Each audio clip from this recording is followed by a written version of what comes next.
어제 일곱 대접의 그런 진노, 심판 구절에서 19절에 보면 16장 19절에 보면 큰 성이 세 갈래로 갈라지고 만국의 성들도 무너지니 큰 성 바벨론이 하나님 앞에 기억하신 바 되어 그의 맹렬한 진노의 포도주 잔을 받음에, 즉 큰 성 바벨론 이 진노의 포도주 잔을 받을 것이다. 심판을 받을 것이다. 멸망할 것이다. 이 이야기를 합니다. 그리고 오늘 본문 17장부터 19장까지 이 바벨론의 멸망을 다루고 있습니다. 전반적으로. 그래서 예수 그리스도께서 승리한다. 사탄은 망하고 그 사탄을 힘입은 세상. 이 세상이 뭐 일반적인 나라 이런 의미보다는 하나님을 대적하는 세력이죠. 하나님을 대적하는 세력, 하나님을 대적하는 세상, 심판을 받게 될 것이다. 그래서 오늘을 보면 큰 음료로 대표되고 있죠. 큰 음료로.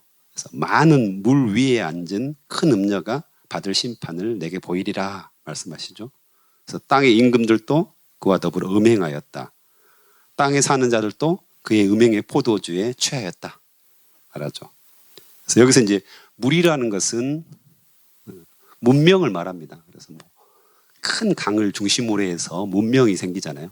세계 문명이 생겼죠. 그래서 나일강 문명, 그다음에 메소포타미아 문명도 큰 강, 유프라테하고 또 그 강을 중심으로 문명이 생겼잖아요. 황하 문명도 그렇고요.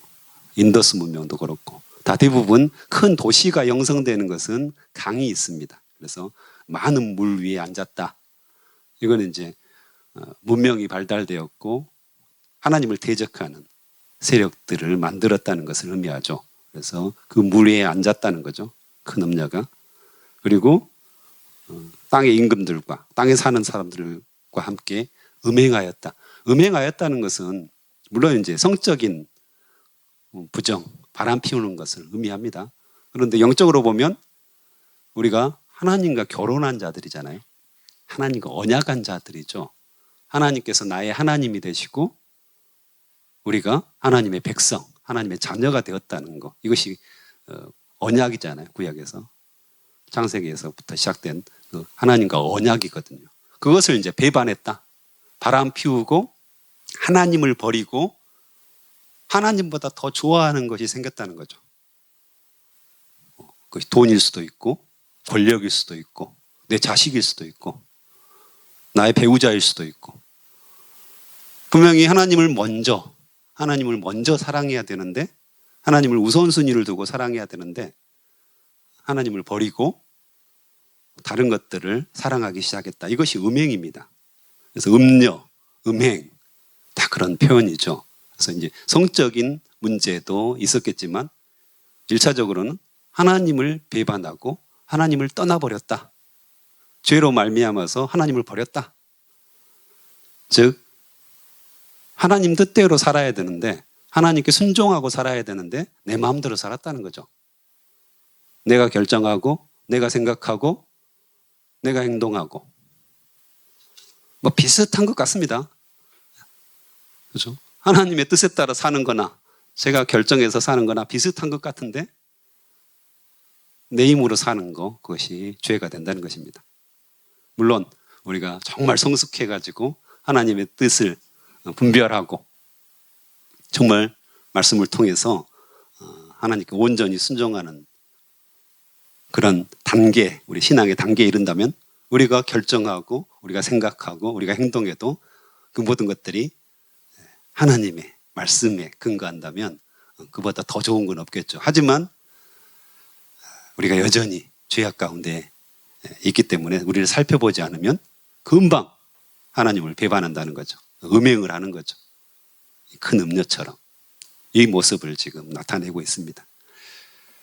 그래서 그 음녀의 모습을 잘 기록하고 있습니다. 3절부터 내가 보니 여자가 붉은빛 짐승을 탔는데 그 짐승의 몸에 하나님을 모독하는 이름들이 가득하고 그렇죠. 여자가 짐승을 탔습니다. 근데 요한계시록 전체적으로 보면 짐승은 하나님의 나라를 핍박하는, 하나님의 사람들을 핍박하는, 공격하는, 계속해서 사람들을 죽이는, 그렇죠? 예수 그리스도를 믿고 의지하고 그런 사람들을 이렇게 죽이는 그런 역할들을 합니다. 순교자의 피를 흘리는 그런 역할들을 하는 게 짐승인데, 그 짐승을 탔다는 겁니다. 그래서 그 짐승 몸에 뭐예요? 하나님을 모독하는 이름, 하나님을 대적하는 이름들이 가득하다. 그래서 계속해서 하나님을 믿는 사람들을 대적하는, 모독하는 그런 모습을 보여주고 있습니다. 그래서 7머리와 10뿔이 있으며, 그래서 머리가 굉장히 많이 나오죠. 7머리, 7뿔 이런 표현들이 굉장히 많이 나오는데, 이것은 이제 어떤 세상의 권세를 말합니다. 그래서 머리가 많고 뿔이 많다는 거, 뿔은 이제 권위를 상징하잖아요. 그래서 7뿔, 뭐 7머리 이런 모습들이 나오면 세상의 권력을 가지고 그 일들을 한다는 겁니다. 그래서 권력을 가지고 사람들을 핍박하고, 그렇죠. 뭐 무슬림 국가들 같은 게 대표적이잖아요. 무슬림 국가들이 대표적이죠. 지금도 많은 사람들이 순교를 당하고 테러를 당하고 그러잖아요. 하나님을 믿는다는 이유 때문에 뭐 한국에서야 좀 비난받으면 그걸로 끝나지만 무슬림 국가는 아니잖아요.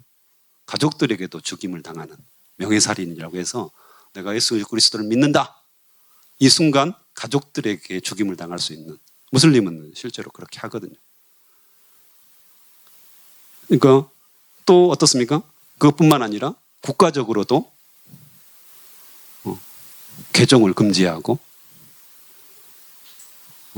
감옥에 넣고 예수 그리스도를, 그러니까 국가 권력이 실제로 예수 그리스도를 믿는 사람들을 핍박하는 모습들이 세계 곳곳에서 일어나고 있죠. 공산주의 국가도 그렇고요, 무슬림 국가도 그렇고요, 수많은 나라에서 핍박을 받고 있죠. 실제로 예수 그리스도를 믿는다는 그런 이유 하나만으로. 그래서 여기서 보면 7머리와 7뿔을 가지고 있어요. 권세를 가지고 있어요. 힘이 있죠.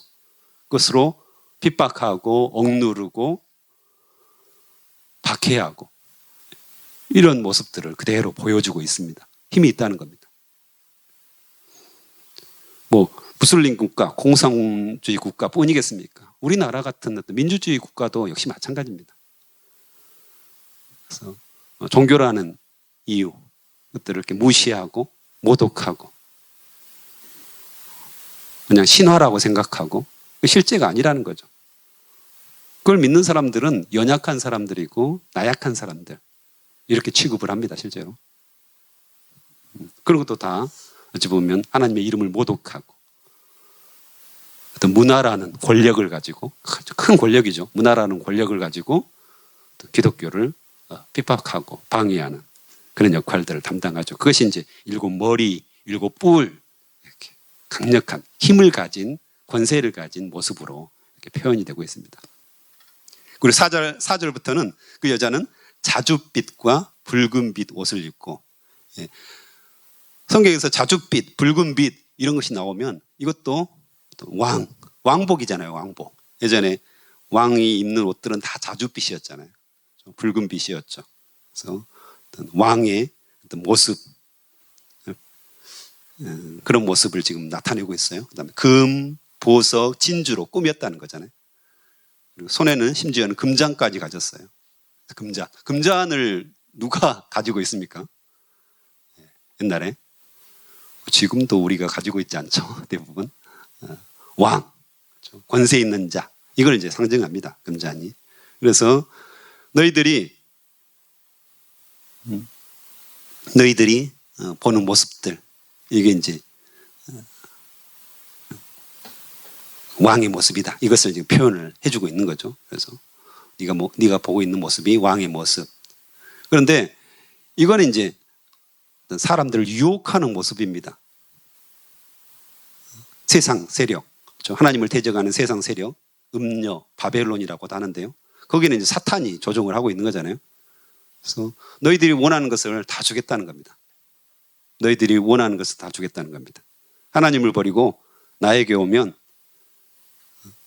너희들이 작은 노력으로도 이 엄청난 성공과 인생의 의미와 출세를 할 수 있는 그것을 내가 주겠다. 이런 모습이죠.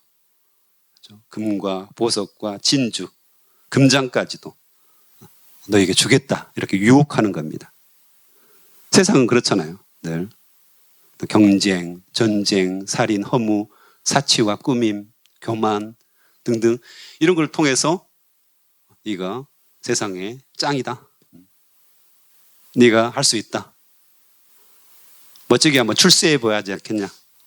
나에게로 오라. 사단이 그걸 계속해서 유혹하는 거죠. 그래서 인생 뭐 있냐. 멋지게 한번 살아보는 것이 의미 있는 거 아니냐. 이런 유혹들을 계속하는 거죠. 그래서 금잔을 들어라. 같이 마시자. 이거잖아요. 그런데 어때요? 그 금잔에는 가증한 물건과 그의 음행에 더러운 것들이 가득하다는 거죠. 그 금잔. 근데 금잔이라고 하니까 이전에 나왔던 여러 가지 그 잔에 대한 내용들이 좀 있죠. 우리가 봤던 특별히 금향로가 있었잖아요. 그래서 금향로는 어떤 용도로 썼죠?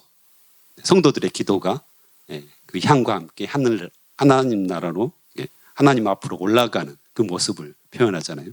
이것과도 상당히 패러디 됐다는, 그러니까 비슷하게 지금 사용하고 있다는 것을 알 수 있습니다. 금향로는 하나님께서 기쁘게 받으시는, 하나님께서 사용하시는 그런 그릇이고요. 여기서 이 여자가 가졌던 금잔은 굉장히 죄악된 모습, 그것을 담고 있는 것을 알 수가 있죠. 그래서 세상은 자꾸 우리를 유혹합니다. 저도 유혹을 계속 받고 있습니다. 아이들을 교육시키면서 예전에는 몰랐습니다. 고등학교에 딱 들어가니까 하주가 고등학교에 들어가니까 엄청난 양의 공부를 시키더라고요. 그렇죠? 야자도 시키죠. 또 학원도 가야 되죠. 이런 것들을 하다 보니까 학가다 할 시간이 부족하고 큐티 할 시간이 부족하고 또 저희는 통독을 하는데 통독도 할 시간이 부족하고 늘 이게 일정한 시간이 필요한데 최소 30분은 필요하고 1시간이 필요한데 또 가정예배 시간에도 뭔가 문제가 생기기 시작하고요. 이런 것을 보면서 그렇죠. 좋은 대학에 보내야 되잖아요. 좋은 직장에 취직시켜야 되고 근데 제 안에 이게 문제가 있는 거구나 이런 생각들을 하기 시작합니다. 하나님의 말씀보다 기도보다 공부하는 것이 앞서 있고 그러니까 세상에서 출세하는 것들이 내 안에 우선순위가 되고 있구나 이걸 생각하게 됩니다. 그래서 자녀들이 잘 되면 좋죠. 서울대 들어갔다 하면 부럽잖아요. 실제로 삼성 들어가고 공무원이 돼서 좋은 직장에 들어가고 이런 것들 굉장히 부러운 일이고 좋은 일이잖아요. 근데 과연 그것이 인생의 성공일까? 다시 한번 생각해 보게 됩니다. 그런 유혹을 하죠. 그렇게 너희 자식이 그렇게 되면 너무 좋지 않겠냐? 그러면서 믿음까지 좋아요. 예수 그리스도의 제자로 그렇게 살면 얼마나 좋겠습니까? 그런데 이게 바뀌어가지고 믿음은 아무런 관심이 없습니다. 제가 그렇더라니까요. 그냥 세상이 그렇게 해야 된다니까 그렇게 아이를 보내고 있는 모습을 보면서 이건 아니다. 그래도 내가 크리스찬인데 내가 그래도 예수 그리스도의 제자로 살고 있는데 이 모습이 나의 연약한 모습이구나. 이런 생각들을 하게 되었어요. 근데 대부분의 학부모님들이 그런 생각들을 한다는 거죠. 하나님 말씀을 한 구절 더 읽히기보다는 영어 단어 하나를 더 풀게 한다는, 영어 단어 하나를 더 외우고 수학 문제 하나를 더 푸는 것들을 더 원하지 않을까. 제가 그러니까요. 별로는 다를 것이 없다는 생각이 듭니다. 이거 이제 유혹이죠. 세상의 유혹이에요. 돈도 그렇고요. 승진도 그렇습니다. 늘 그것에 몰두하다 보면 하나를 뺏기면요. 또 다른 것들을 뺏기게 됩니다. 우리 자녀들이 하나를 뺏기게 하면 또 다른 것들을 사단은 요구합니다. 2개, 3개 자신의 품으로 돌아오도록 사단은, 그렇죠? 우리가 이제 이미 하나님께 가버렸잖아요. 근데 자꾸 자기에게 오라고 합니다. 하나를 넘겨주면요, 다음 것을 넘겨주기는 너무 쉽습니다. 그 다음 거, 그 다음 거. 점점 교회로부터 멀어지는 거죠. 힘드니까 학과도 하지 마. 영어 단어 하나 더 외워야지.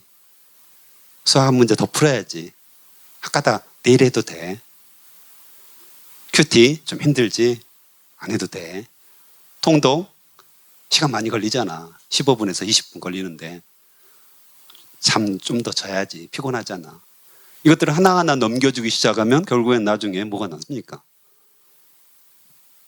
서울대 가고 삼성 들어가고 좋은 곳에 취직해서 어떤 의미를 갖는다는 겁니까? 근데 우리가 그런 사단의 유혹, 세상의 유혹에 너무 쉽게 무너지고 있다는 거죠. 그러니까 교회의 젊은이들이 비어간다는 말이 어찌 보면 나의 잘못인 거죠. 한국교회 기성세대들이 지금 뭔가 하나님께로 가지 않고 세상의 유혹에 무너지는 겁니다. 우리나라가 잘 살게 되었습니다. 어찌 보면 하나님의 축복이라고 저는 확신합니다. 세상 학자들은 어떻게 평가하든 간에 70, 80년대 큰 부흥이 있었고 한국교회의 큰 부흥과 그런 제자와의 역사들이 강하게 일어났고 거기에 하나님께서 엄청난 경제적인 축복을 확실히 주셨죠. 근데 우리가 그것을 다 잊어버리고 그것이 전부인 양, 세상에 그것이 전부인 양 그렇게 살아가는 순간 우리의 자녀들이 다 무너졌다는 겁니다. 자녀들이 힘들어합니다. 자녀들이 엄청난 고통을 받고 있습니다. 수많은 사람들이 자살을 하고 있습니다. 어찌 보면 예수 그리스도의 십자가, 그 보혈의 피, 이걸 생각한다면 우리들이 엄청난 잘못을 하고 있다는 생각들을 하게 됩니다. 우리는 그냥 편리하게 우리 자식들이 잘 됐으면 좋겠다. 우리 자식들이 공부 잘하고 나보다 훨씬 더 좋은 조건에서 좋은 대학 가고 좋은 결혼을 하고 행복하게 좋은 직장을 가지고 나보다 더 잘 살았으면 좋겠다. 이런 순수한 마음이었는데 그것이 아이들에게 전달되는 순간 하나님보다는 세상을 앞세우는 그런 모습들이 우리 자녀 세대에 나타나고 있다는 거죠. 가장 불행 아닙니까? 하나님이 잊어버린 세대. 오직 세상의 이 음녀의 유혹에 푹 빠져가지고 그것이 전부인 양 살아가는 세대. 예수님께서는 그것을 위해서 십자가에 돌아가셨는데 그러지 말라고. 근데 그것은 다 잊어버리고 여전히 세상의 행복과 세상의 유혹과 이것에 우리가 초점을 맞추고 살아가는.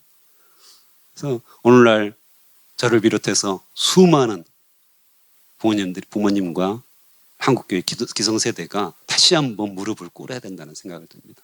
철저하게 회개하고 우리의 그 모든 욕망과 우리의 그 모든 죄악들을 다시금 예수 그리스도와 함께 십자가에 못 박고 새롭게 되어지지 않으면 우리 자녀 세대들이 더 큰 고통들을 받게 된다는 거죠. 계속해서 5절에도 보면 그 이마에 이름이 기록되어 있는데 큰 바벨론이라 땅의 음녀들과 가증한 것들의 어미라. 그렇죠?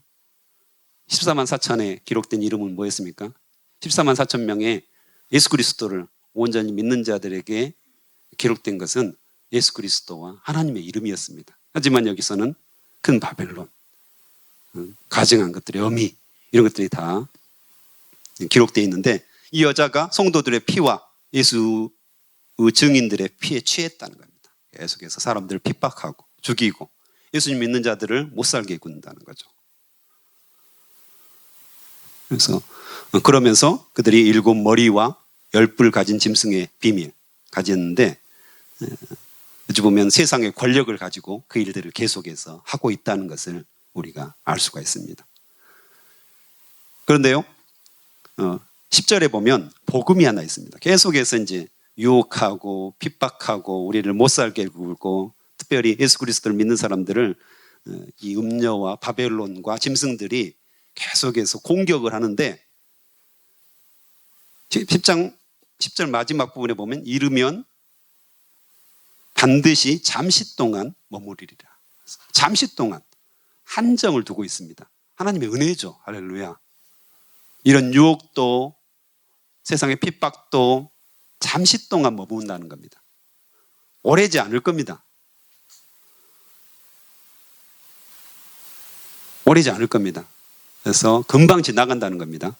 금방 지나갈 것이고 잠시 동안 머물 거니까 우리는 반드시 승리할 거라고 말씀을 하시는 거죠. 그래서 우리가 주님을 붙들고 오히려 주님께 우선순위를 두고 주님께 무릎 꿇을 때 이 모든 일들은 일어날 거라고 말씀을 하십니다. 요한일서 2장 16절에 이런 말씀이 있습니다. 이는 세상에 있는 모든 것이 육신의 정욕과 안목의 정욕과 이생의 자랑이니 다 아버지께로부터 온 것이 아니요 세상으로부터 온 것이라. 우리가 혹시 여전히 육신의 정욕과 안목의 정욕과 이생의 자랑에 빠져 있는 건 아닙니까? 예수님께서는 그 모든 것들을 십자가에 못 박았다고 말씀하십니다. 우리도 마찬가지로 예수 그리스도와 함께 십자가에 못 박혀 죽은 자들입니다. 또한 예수 그리스도의 부활과 함께 다시금 살아난 자들입니다. 그런데 여전히 옛날 우리가 토해버렸던, 우리가 버려버렸던 것들, 쓰레기 같은 것들을 다시금 붙들고 그것이 나의 인생을 행복하게 해줄 거다. 나를 구원할 것이다.